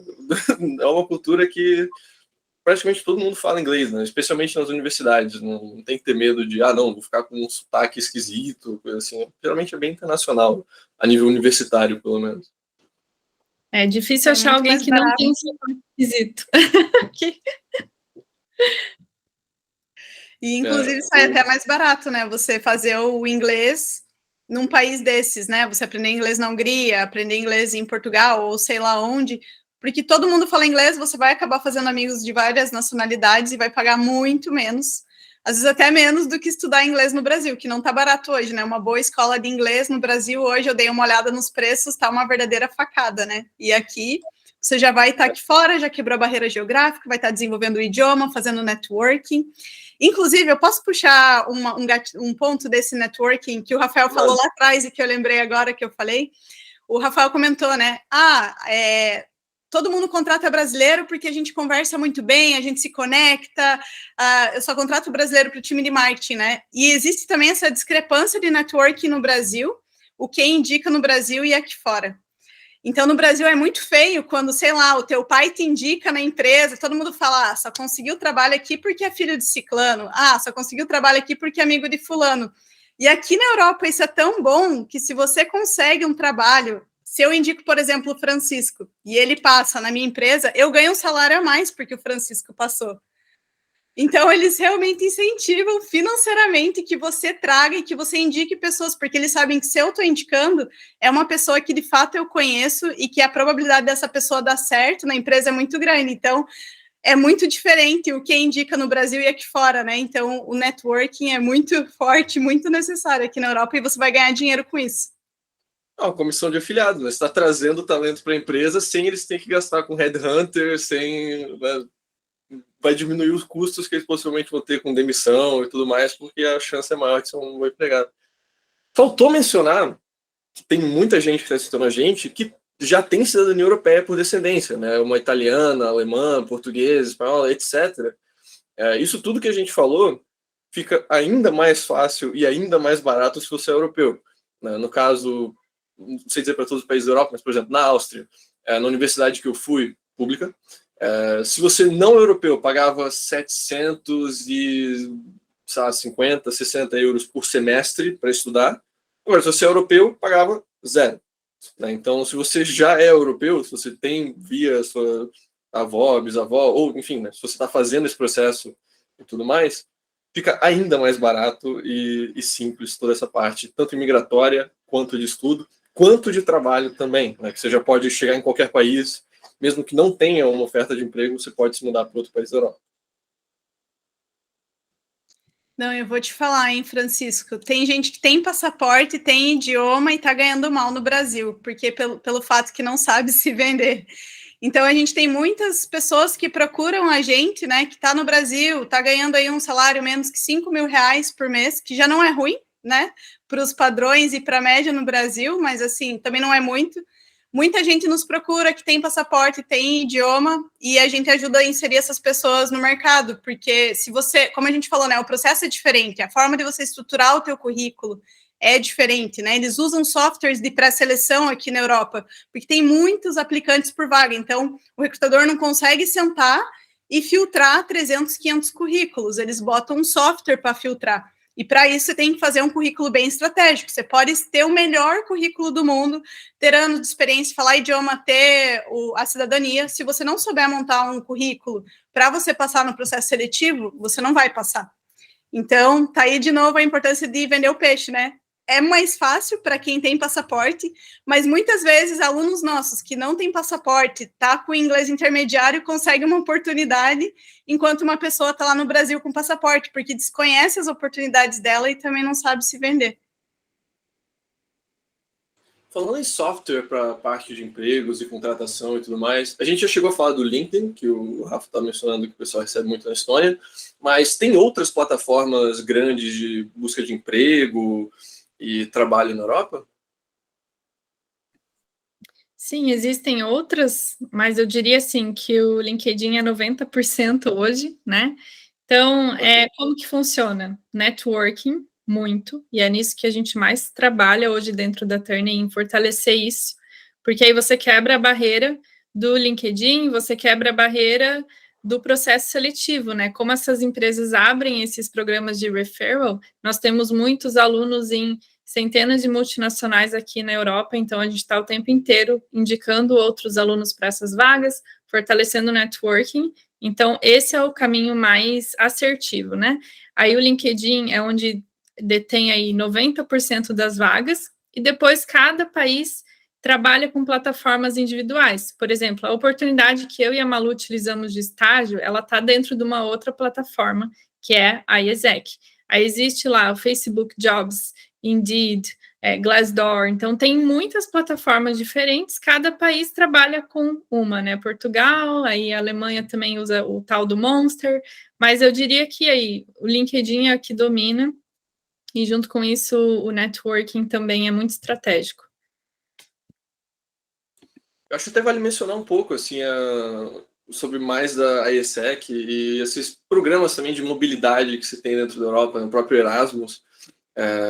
Não sei se vocês gostariam de falar um pouco mais sobre, mas acho que tem algumas boas oportunidades de intercâmbio, por exemplo, dentro da Europa, se você está fazendo uma graduação, praticamente sempre você vai ter essa oportunidade do Erasmus, de você estudar 1, 2 semestres em uma outra universidade europeia, e aí, claro, vai depender das oportunidades que vai ter e tudo mais, mas é muito comum, assim, o europeu, durante o estudo, morar por 1 semestre, 2, em outro país europeu, aumenta o networking, conhece outras pessoas. Geralmente o pessoal também usa isso muito para festar e turismo e tudo mais, mas são oportunidades que são bem acessíveis para quem está dentro da Europa, né? E a IESEC, eu conheço alguns amigos também que estavam dentro dela, mas se tiver algum outro comentário, é só falar. A IESEC tem a IESEC e a IAEST, que são duas instituições hoje que viabilizam a oportunidade de você fazer um estágio na Europa. Por que acontece? Esses estágios que a gente vê no LinkedIn, esses trabalhos part-time, eles são destinados para pessoas que estão fazendo a faculdade na Europa. Então, você que estudamos no Brasil, a gente não pode aplicar para esses estágios, porque eles são destinados para essas pessoas. E aí, essas instituições paralelas, elas entram no jogo, que são instituições sem fins lucrativos, e elas fazem parcerias com essas empresas. Essas empresas pagam menos impostos, obviamente, por isso, não é que elas são legais, né, que elas, venham brasileiros, não, elas têm muito benefício em cima disso também. E aí elas abrem essa oportunidade de estágio que viabiliza que a gente vá para a Europa. Então, se você está na tua graduação, se você está ou terminou a graduação, você se matricula numa pós, você pode estar no mestrado, não importa o que você está fazendo, você só precisa provar um vínculo estudantil, mesmo que você começou esse mês, não tem problema, você pode já se candidatar, e aí geralmente esses estágios variam ali de acordo com cada área, país e tal, mas tem oportunidades de 3 meses até 2 anos, e o que eu e a Andressa a gente fez e que a gente mais recomenda é o estágio de 1 ano. E na Hungria, na Alemanha, em outros países na Europa também, a taxa de efetivação é praticamente 100%. Então, a Andressa conseguiu um trabalho na Alemanha, eu fui efetivada em outra multinacional na Hungria, né? Eu apliquei pelo LinkedIn para uma outra vaga, passei, mas se a gente não fizesse essa aplicação, a gente ainda assim seria efetivada dentro da empresa que a gente já trabalhava, que a gente foi como estágio. E detalhe, para quem está assistindo aqui, talvez pense, nossa, mas o meu caso está perdido, né? Eu fui efetivada nessa empresa e consegui 2 renovações de visto de trabalho sem ter uma graduação. Então, eu peguei o meu diploma final do ano retrasado, e 2 renovações de visto de trabalho na Hungria, estágio, e 2 de trabalho, eu fiz sem ter um diploma em mãos. Então, mesmo que você esteja na graduação ainda, não tem muitos anos de experiência, vale a pena, você aplica lá e com certeza você vai conseguir uma oportunidade. Sensacional. Vocês também acabam lidando muito com pessoas que estão em profissões que assim, são um pouco mais regulamentadas, que precisam, por exemplo, revalidar diploma, sabe, com, sei lá, médicos, profissionais da área da saúde de forma geral, assim, tem muita demanda. E como é que funciona assim, a parte da revalidação do diploma? As empresas também ajudam nesse sentido muitas vezes, ou é algo que a pessoa por si só tem que correr atrás? Esse é um processo muito legal de falar, porque o cara pode tanto converter o perfil dele para uma área administrativa, como a gente falou, ou ele pode fazer o processo de revalidação de diploma, né, que pode levar de 1 até 3 anos, dependendo do país que ele vai aplicar. Então, na Irlanda, por exemplo, normalmente você vai fazer revalidação de diploma para você trabalhar nas engenharias, ou enfermeiros ou médicos, 1 ano você tem a revalidação de diploma, né? E depois disso você pode atuar normalmente. Muitos países, sim, respondendo a sua pergunta, ajudam nisso. Então, a Alemanha é um deles, né? A Alemanha tem um programa voltado para enfermeiros, engenheiros, médicos, e eles pagam uma bolsa de mais ou menos 500 euros para você estudar alemão no Brasil, se dedicar em aprender o alemão, e eles te trazem para a Alemanha já com seu diploma revalidado e com uma proposta de trabalho, porque entra no Critical Skills, que a Andressa comentou aqui, né? São áreas que têm muita demanda, então eles pagam para você aprender o idioma ainda no Brasil e trazem você para cá. Eu vi ontem que a Itália, inclusive, abriu um programa, algumas vagas voltado para isso também, para que médicos venham atuar aqui na Itália, numa região específica, mesmo que não tenha revalidação de diploma, e eles vão pagar e vão te ajudar a você fazer todo o processo de revalidação. Então, realmente tem muitas oportunidades assim, e alguns países, algumas regiões também pagam e auxiliam em todo o processo, tanto na parte financeira, como já vir para a Europa com um trabalho certo, né? Um trabalho já contratado.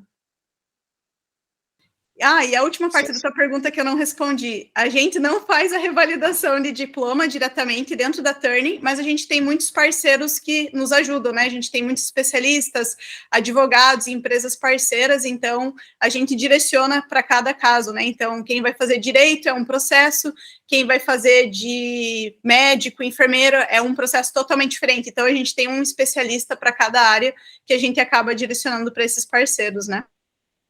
Uhum. E vale a pena mencionar também a questão da integração que se tem a nível de União Europeia, né? Se você vai revalida num país da Europa, não é que você vai ter que passar depois 3 anos para cada país europeu que você depois quiser ir, né? Você revalidando em um país europeu, para você atuar em outros países da Europa, já fica muito mais tranquilo. Tem um negócio que se chama Plan Bolonha, né? Então, existe um grupo de países que fazem parte desse plano, e se você revalida na Itália, por exemplo, automaticamente você revalida o teu diploma nos demais países que fazem parte desse acordo, digamos, do Plan Bolonha. Então, se você, obviamente, revalidou na Itália, né, e você quer atuar na França, você vai ter que provar para o governo francês que você fala francês, você não pode atuar lá, ao menos que seja atendimento a turismo, né, mas você tem que provar o idioma local, para daí você conseguir atuar no país. Então, só tem essa questão do idioma e uma pequena burocracia que você tem que fazer para outros países, mas o processo de revalidação, fazer prova tudo de novo, não é necessário. E eu gostaria de mencionar também, a zona de Bolonha não é União Europeia, tá? É algo que é além da União Europeia. Você tem países tipo Turquia, Geórgia, que muitos dos nossos seguidores têm interesse, os Balcãs inteiros, então Sérvia, Bósnia também, Rússia, enfim, basicamente toda a região da Europa, Reino Unido também, não é a União Europeia mais, mas ainda é Bolonha. Você tem vários países além da União Europeia que também fazem parte desse acordo. Então, a parte lá de residência que a gente tinha falado, né, de você ter um visto de permanência, isso já é nível União Europeia, né, dentro do bloco, mas a parte de revalidação de diploma vai ser válida para basicamente a Europa inteira, tá? Com exceção de Kosovo.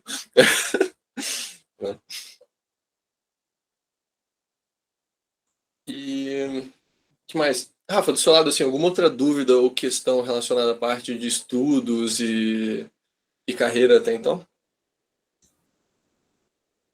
Estava pensando aqui na questão de você montar todo o currículo e pitchar lá e tal. Eu sempre gosto de fazer as perguntas que quem vai responder fala, olha, não posso garantir nada, mas é que eu sei que todo mundo vai querer perguntar. Entre eu falar assim, pô, quero começar a caçar e conseguir uma oferta, quanto tempo em média? Eu sei que vocês vão falar, olha, veja bem, não dá para garantir nada, mas espere algum tempo ao redor de 3 a 6 meses, né, com trabalho diário. Aí depende, né, lógico, né, das skills do país, se a pessoa já fala inglês, então vamos considerar que é uma pessoa que já tem inglês avançado, que está apta a ir para uma entrevista, né? A nossa consultoria leva 3 meses, então a gente entende que é um tempo ok para a gente começar a trabalhar no perfil da pessoa, começar a aplicar o quanto antes e ela conseguir a aprovação. E muitos alunos conseguem, nesses 3 meses, ou adquire o conhecimento só para continuar ali, mesmo que sozinho, e consegue o sucesso também na aplicação das vagas, né? Mas o plano imigratório, de fato, de 3 a 6 meses é totalmente possível de acontecer. Tem gente que consegue em 1 mês, tem gente que consegue em 1 ano. Vai depender muito do que a pessoa está buscando e qual o país, né? Então, para quem fez a meta de ano novo sair do Brasil, é realista. 2023, nós estamos gravando em fevereiro. Oi? Esse ano ainda dá. Não, eu sempre pergunto isso porque eu sei que a galera vai perguntar isso aí, tipo, pô, eu sempre peço assim, só me dá uma margem de erro, é semanas ou é 3 anos? Só pra gente ter me dá um preço, assim, tipo, começa 4 dígitos ou não, esse tipo de coisa assim, só pra galera ter uma noção, então, beleza. Me parece ser um período razoável, especialmente pensando, pô, vamos pensar na transição, né? 3, 6 meses para ir, fica mais 1 ano e pouco até você conseguir subir, né, da digievolução e talvez para um emprego melhor, um país melhor. Então, em 2 anos dá para ter já tudo relativamente organizado, né? E aí eu sempre falo a coisa que bate, que dói nas pessoas. Se tivesse começado 2 anos atrás, já estaria bem encaminhado. Pois é, eu sempre falo isso, porque a galera fala, poxa, vai demorar e tudo mais. Eu falei, se tivesse começado em 2019, quando você começou a pensar nisso. Aí sempre a galera responde alguma coisa ao tipo de, pô, só porque você tá certo, não quer dizer que você pode falar assim comigo, sabe? Então... E vale falar também que tudo que nós dissemos são oportunidades do momento, é um momento de mercado agora, pós-pandemia, de retomada. Na Estônia, por exemplo, nos próximos 3 meses está previsto uma força aí de contratação de mão de obra para reposição de vagas e novos projetos que eles estão desenvolvendo, que vai acabar em julho. Então, nós estamos com bastante urgência de encaixar nossos alunos agora nessas vagas. Então, quanto antes, melhor, porque estabilidade não existe, né? E a gente não sabe quando vai existir a próxima pandemia ou quando, de repente, eles vão cortar os vistos de procura de trabalho e vão repor o quadro de funcionários. Eles estão o tempo inteiro tentando criar soluções aqui. Esse final de semana eu estava na França e lá na França só se ouve falar na rua os franceses desesperados que eles estão estudando, né? Já não sei se já estão votando para passar a idade de aposentadoria de 62 anos para 65 anos.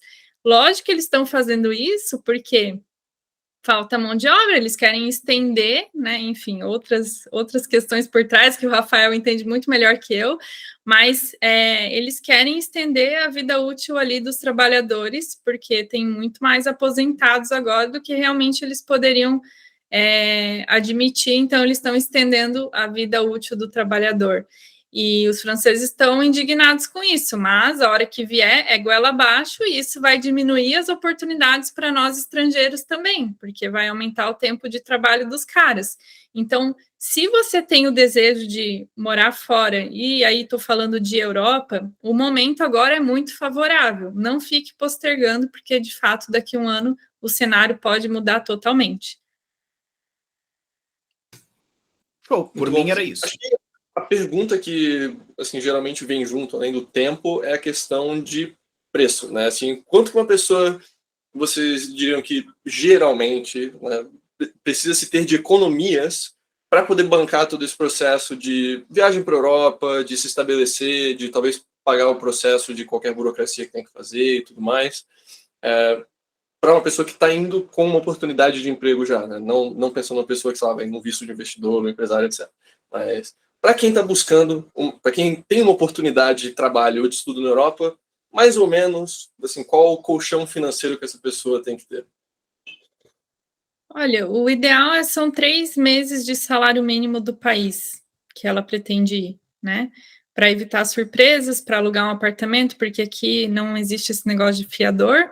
Você tem que pagar aluguel antecipado para segurar o imóvel, tem que ter ali o capital de giro até vir o teu primeiro salário, que pode levar até 40 dias, dependendo do tempo de visto e burocracias.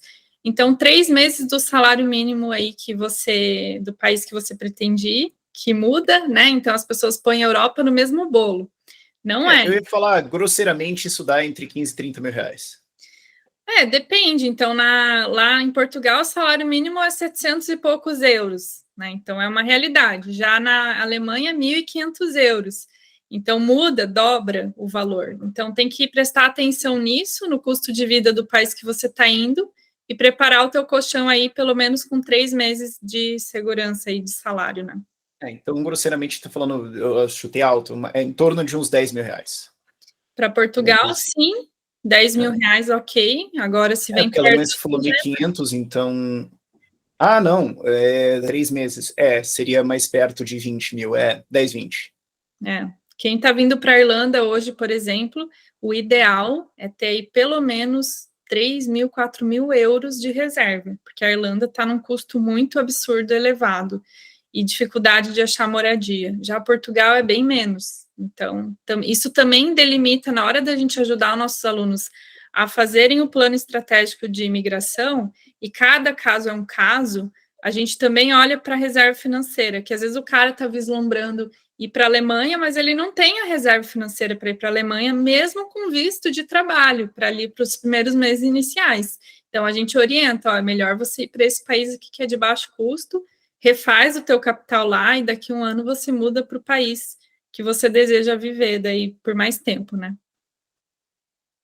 Eu acho até importante a gente bater numa dor aqui também, que as pessoas tenham medo, né?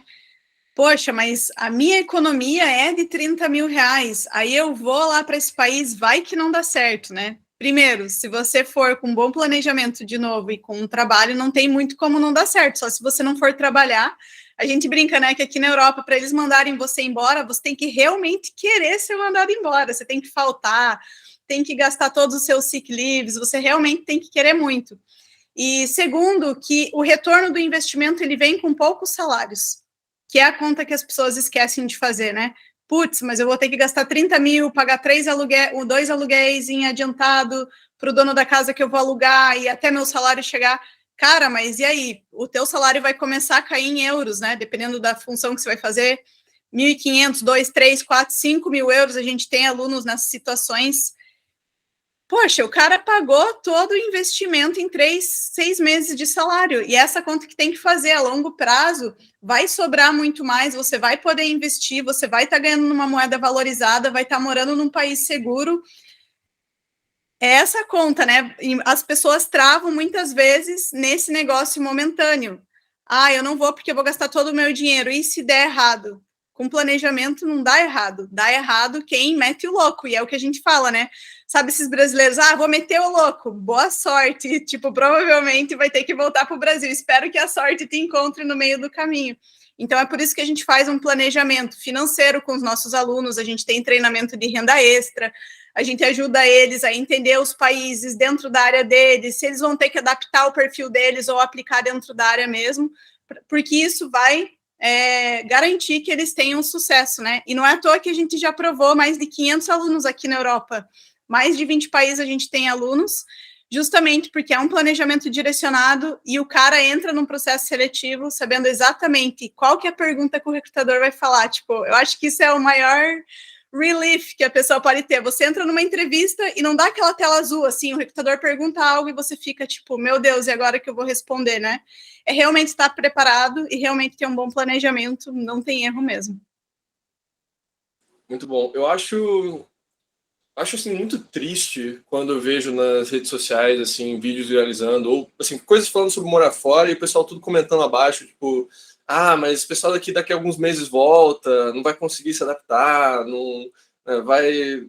Sabe, isso tudo, como a gente falou no início da conversa, né, questão de falta de planejamento e falta de se preparar. Eu acho que essa conversa, assim, foi muito boa hoje. O pessoal tem uma noção de toda essa preparação e das oportunidades que tem, e que não precisa ser assim, de que você está fadado a ficar, sei lá, 3 meses em Portugal e voltar porque não conseguiu nada. Não é assim, e os nossos 3 exemplos aqui são provas vivas disso. Um tema que eu ainda queria cobrir no podcast de hoje, que daí vem um pouco mais para o lado pessoal, assim, de vocês. Vocês duas atualmente são empresárias. Vocês possuem renda remota, nessas consultorias vocês conseguem fazer de forma remota. Vocês estão em 2 países específicos, não dependendo de uma vaga de emprego local, Irlanda, Itália, etc. O que fez vocês escolherem esses países dentro dos países da Europa para viver?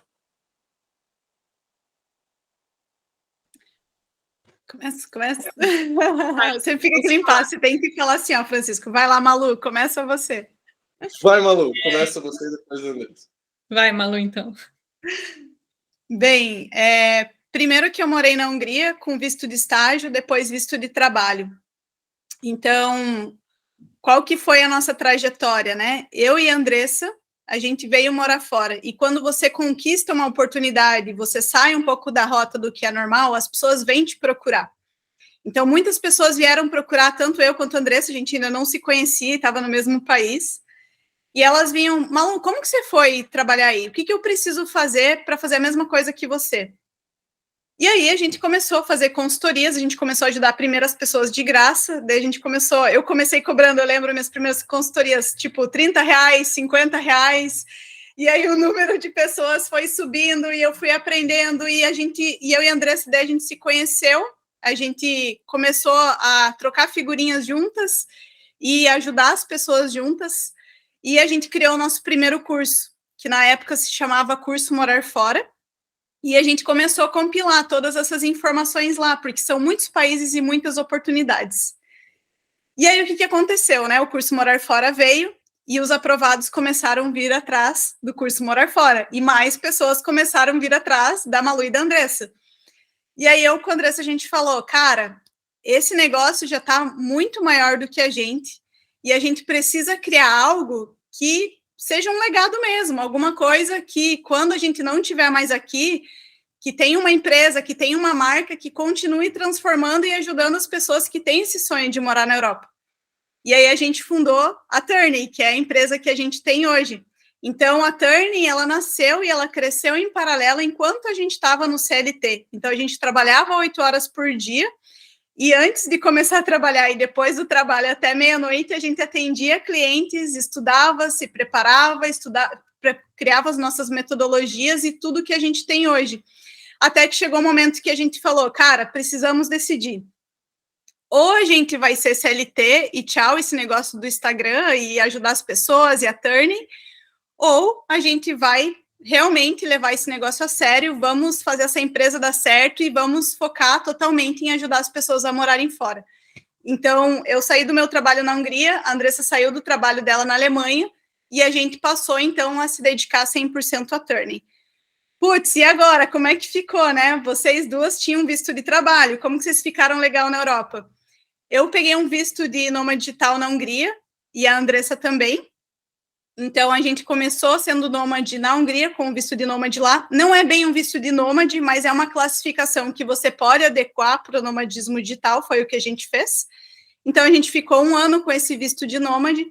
E aí, depois disso, eu vim morar para a Itália. E aqui na Itália, eu tenho um visto de estudante, né? Então, eu vim para cá por razões de amor, nada mais que isso, que eu conheci o meu namorado na Hungria, em Budapeste, ele mora aqui em Roma, então, como hoje a gente tem a nossa empresa, né, a gente pode trabalhar de qualquer lugar, Aqui na Itália tem o visto de nômade digital, mas que ainda não foi liberado para aplicação, então eu decidi vir com o visto de estudante. Então, eu estudo italiano meio período e o restante de todo outro período aí eu trabalho para a Turn. Então, foi por isso que eu vim parar em Roma. É uma cidade incrível, é um custo de vida mais alto, mas é um sonho passar um período aqui para você viver essa experiência italiana, comer muita carbonara, aquela loucura de moto, aquele trânsito, é aquele negócio de filme, é daquele jeito mesmo. Então, quem tem o sonho de viver uma experiência italiana real, super recomendo estar aqui em Roma, que vai ter essa experiência por completo. E já a Andressa está em outro país. Eu vim para a Irlanda, bem, eu casei, meu marido trabalha aqui, mas foi uma decisão em conjunto, aceitar vir para a Irlanda por motivos estratégicos, né? Aqui na Irlanda tem muitos brasileiros e muita oportunidade, então eu vim com essa função de desenvolver um networking aqui. E também é legal você falar sobre isso, Francisco, porque tem muita gente também que é nômade, que deve estar assistindo isso e tal. Antes eu morava na Alemanha e por mais que eu fosse nômade e pudesse continuar morando lá, eu não ficaria, porque na Alemanha é um país muito CLT, cabeça fechada, políticas, enfim, não vou entrar nesses quesitos aí. Então eu me sentia muito presa lá. E para quem é empreendedor, que está desenvolvendo uma empresa do zero, é muito importante estar num ambiente que possibilita a criação, né, que esteja aberto a isso. Na Alemanha tudo é muito burocratizado, é feito para dizer por que não, ao invés de facilitar. E a Irlanda é uma das economias mais livres do mundo. Aqui eles desenvolvem muito essa área tecnológica de startups, então tem pessoas aqui do mundo inteiro. É um país muito mais aberto para a criação, para a criatividade também. Então, aqui eu me senti mais confortável de vir desenvolver o que eu queria desenvolver. Então, às vezes as pessoas acham que pelo país ser bom, ter uma qualidade de vida boa, é seguro, é para lá que eu vou. Mas é só vivendo naquele país que você entende que, às vezes, dependendo do que você faz da vida, não é tão interessante, né? Então, é legal as pessoas terem esse conhecimento também de para onde elas querem ir, principalmente o que elas buscam lá fora e para a vida delas, porque dependendo do que for, o país não é aberto para isso. Tanto é que a Alemanha não é aberta para o nomadismo. Eu acho que nunca vai ser, né? Eles não incentivam muito o empreendedorismo lá, e outros países já são muito mais abertos e interessantes. Então, é legal fazer uma pesquisa bem aprofundada e falar com pessoas que moram no país também para tomar essa decisão. Essa parte, assim, quando a pessoa troca do CLT para empresário, para empreendedor, muda completamente o panorama na Europa, assim, de países que são interessantes, né? Como trabalhador ou como estudante, de forma geral, Alemanha, Áustria, etc., muito massa. Mas começa a empreender. Foi, assim, eu vejo muitos paralelos meus na história de vocês. Na questão de fundar empresa, que muita gente que eu conheço que funda empresa nunca é tipo, ok, agora eu vou parar tudo na minha vida e vou fundar uma empresa. Não, assim, eu também estava trabalhando, estava fazendo marketing digital, design de websites, tudo mais, e estudando ao mesmo tempo. E não, vamos começar esse negócio aí junto com o Rafa, junto com o Cris, tudo mais, e conforme a coisa vai pegando proporção, ok, isso é mais importante do que o mestrado, sair do mestrado, isso é mais importante do que o outro projeto lá, também sair daquilo, agora full time, 7i. E a questão de imposto também, porque quando eu estava morando na Áustria, beleza, vamos abrir esse negócio e tudo mais, vamos começar a fazer, e daí eu olho, ok, 25% de imposto sobre a renda corporativa, sobre os lucros da empresa, e aí se eu distribuo o lucro para mim, mais 27,5%, ou seja, 47,5% da minha renda não vem para mim depois do fim das coisas. Já se você olha na Irlanda, o imposto corporativo é um dos menores da Europa, 12,5% sobre os lucros, né? Então, a nível europeu, é um lugar muito atrativo. E a Alemanha, por exemplo, voltando, por exemplo, a Alemanha, é um dos poucos países que você tem dois impostos corporativos. Você tem o imposto corporativo sobre o lucro e você tem o Gewerbesteuer, que é um imposto meio que a nível municipal. E a nível total fica, tipo, de 30% a 33% do lucro da empresa entra nesse imposto, mas depois quando você distribui o dividendo para a pessoa física, que tributa de novo, né? Então, não é de se espantar que fujam tantos empresários da Alemanha todo ano. Você tem uma fuga bem grande de capital do empresário alemão médio, pequeno e até grande que vai para o leste europeu, vai para a Irlanda, vai para o Chipre né? Porque tanto a parte de ser burocrática, de você receber cartas do fisco, né? Você receber multas e coisas em papel e você ter que ir lá presencialmente, quanto a parte de impostos são, assim, para a parte de empresários, um pesadelo. Se o sistema tributário é assim, imagina a mentalidade das pessoas, né? Que dependendo do país, elas são feitas para ficarem na empresa 35 anos e não evoluir de cargo e se sentem felizes assim. E tá tudo bem, né? Tem gente que quer isso para a vida delas, eu admiro muito, e o sistema só funciona graças a todas as pessoas com perfis diferentes, né? Mas é importante a gente falar sobre essas características. Então, tem gente que às vezes vai para a Alemanha. Uau, sou uma pessoa, nossa, que gosta de me sentir livre, fazer o que eu quiser e tal. Chega lá, parece que você entra num bloco de concreto, né? Que você fica preso. Eles te controlam em tudo que você faz, as cartas, tudo. Isso é só uma lasquinha do que realmente é morar na Alemanha, apesar de ser um país incrível, né? Eu amo a Alemanha, viajar, passar um tempo, Berlim, aquela região lá. Agora, morar é bem diferente. Empreender é diferente também. E assim se estende para todos os países da Europa, né? Cada um com seus prós e cons. Muito bom, gente. Acho que a gente cobriu bastante coisa no podcast de hoje. Ficou bem longuinho, mas também bem denso. Acho que é um daqueles podcasts que vai valer a pena reescutar, reassistir depois. Eu gostaria de abrir agora para quaisquer considerações finais que vocês tenham para fazer. E também onde que as pessoas podem encontrar vocês, se elas tiverem interesse em uma carreira internacional na Europa ou estudar na Europa e tudo mais. Onde que elas podem encontrar a Turney e a Malu e a Andressa? Bem, se vocês quiserem encontrar a gente, o Instagram da Andressa é Andressa Bordon, o meu é Malu Ozovski, nome difícil, viu? Mas não tenho passaporte europeu, infelizmente, gostaria muito. OSOWSKI. E o Instagram da nossa empresa é o Turney, com Y, no final, .co.com. Então, se você tem um sonho de... Desculpa, tá começando uma reforma aqui bem agora, tá? Se sair barulho no podcast, peço desculpas. Se você quer morar fora, quer conquistar um trabalho aqui, quer construir uma carreira para você, para sua família, a gente ajuda tanto toda essa parte de plano imigratório, também com você achar um trabalho, parte de CV, LinkedIn, como se preparar para a entrevista, se você quer fazer uma transição de carreira, se você quer conseguir um trabalho em uma multinacional específica, uma área específica, a gente trabalha, a gente já tem hoje quase 3 mil alunos, a gente já aprovou mais de 500 pessoas, a gente tem um pouquinho de experiência já com o mercado, depois de 5 anos morando aqui, ajudando essas pessoas. Então, não importa de que área você é, que formação você tem, se você está aberto a trabalhar na Europa, a talvez trocar de área ou até mesmo trabalhar em algo na sua área, com certeza você pode nos procurar, que a gente vai estar ajudando vocês aí a se inserir no mercado e ganhar em moeda forte no final, né? Porque ninguém é ONG. No final, todo mundo quer ganhar aquele dinheiro e ter aquela vida tranquila, fazer igual o Francisco aí, para a Colômbia, viajar para um lugar ou outro. Então, a gente está aqui realmente para ajudar e para transformar vidas, né? A gente fala que a Turney, óbvio que ganhar dinheiro é importante, sem dinheiro a gente não consegue atingir mais pessoas, mas a gente sempre teve um propósito muito genuíno e a gente se preocupa muito com o nosso cliente, e é por isso que a gente é líder nesse mercado de trabalhar na Europa. A gente é referência nisso e nós fomos as primeiras a falar sobre isso, então pode ter certeza que se você vier, vai estar em boas mãos e vamos te ajudar e concretizar esse sonho.